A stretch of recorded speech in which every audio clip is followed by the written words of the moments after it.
और देखिए आईडीएफ की तरफ से एक मानचित्र, एक मैप जारी किया है। अब आपको दिखाते हैं कि इस मैप के जरिए आईडीएफ ने क्या क्या जानकारी दी है, क्या क्या जानकारी शेयर की है। इस मानचित्र में साफ पता चल रहा है कि हमास का ठिकाना कहां पर था और उस ठिकाने को कैसे आईडीएफ ने टारगेट किया, हिट किया। ये जो हम आपको दिखा रहे हैं एरो के माध्यम से, ये देखिए दरअसल यही हमास का ठिकाना था, हेडक्वार्टर था, जिसको खत्म करने का दावा आईडीएफ की तरफ से, जिसको कंट्रोल करने का दावा आईडीएफ की तरफ से किया जा रहा है। और इस तरीके से कई सारे ठिकाने थे जिनका पूरा एक नेटवर्क बनाया गया था। टनल इसमें बड़ा माध्यम था। और देखिए हमास की सुरंगों पर यह एक बहुत बड़ी खबर आ रही है। बेडरूम में ही मिली हैं सुरंगें। आईडीएफ सर्च के दौरान ये सुरंग मिली है बेडरूम में। सुरंग से आने जाने का रास्ता भी था। ये तस्वीरें देखी जारी की गई आईडीएफ की तरफ से और यह दावा किया गया कि बेडरूम के माध्यम से इन सुरंगों में आने और जाने का रास्ता था।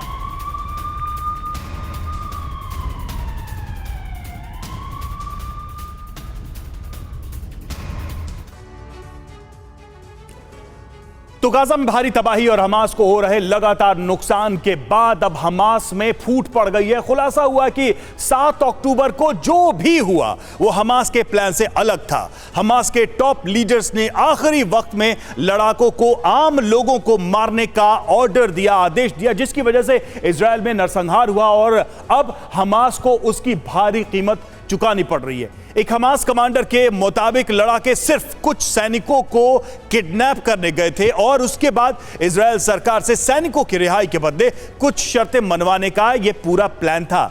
लेकिन आखिरी वक्त में यह प्लान बदल दिया गया।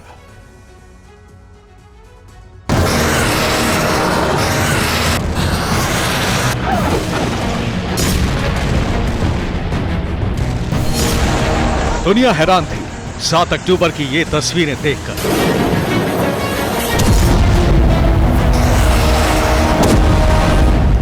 हमास लड़ाकों ने जो भी किया, ऐसा अगर किसी भी देश में होता तो वो बदला जरूर लेता।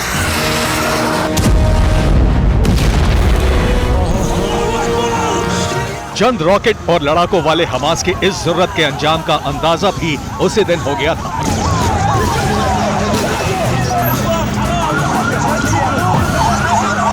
इजराइल ने वैसा ही किया।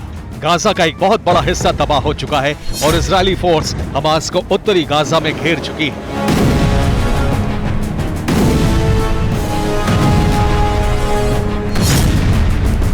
इजराइल की सेना हमास को मिटाने के मिशन पर है। अब कुछ हमास नेताओं में पछतावा भी है और खत्म हो जाने का डर भी।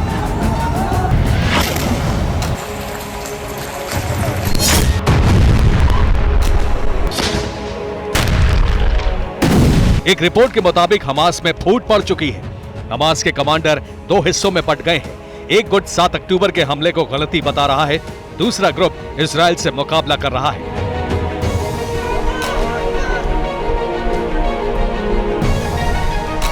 खुलासा हमास के कमांडर के इंटरव्यू से हुआ है। ब्रिटिश मीडिया की रिपोर्ट के मुताबिक कुछ कमांडर अपने नेताओं के खिलाफ हैं। वो 7 अक्टूबर के हमले को आत्मघाती बता रहे हैं।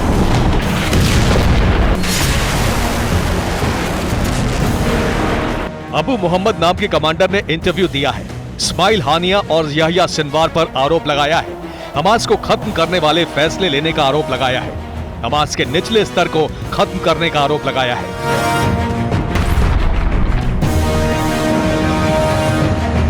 इंटरव्यू देने वाले कमांडर ने यह भी खुलासा किया है कि 7 अक्टूबर को जो हुआ वो पहले से तय प्लान के बिल्कुल अलग था।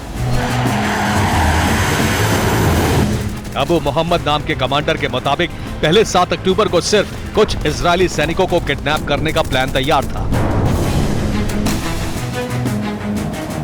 हमास के लड़ाकों को आखिरी वक्त पर नरसंहार का ऑर्डर मिला। इस्माइल हानिया और याह्या सिनवार ने प्लान को बदल दिया। सैनिकों की जगह आम लोगों को बंधक बनाने को कहा गया।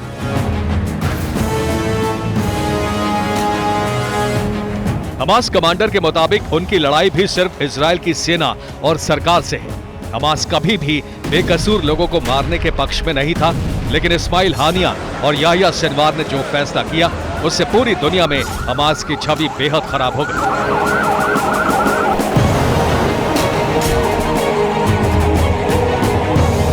अब इजराइल के ऑपरेशन में हमास के लड़ाकों की मौत हो रही है।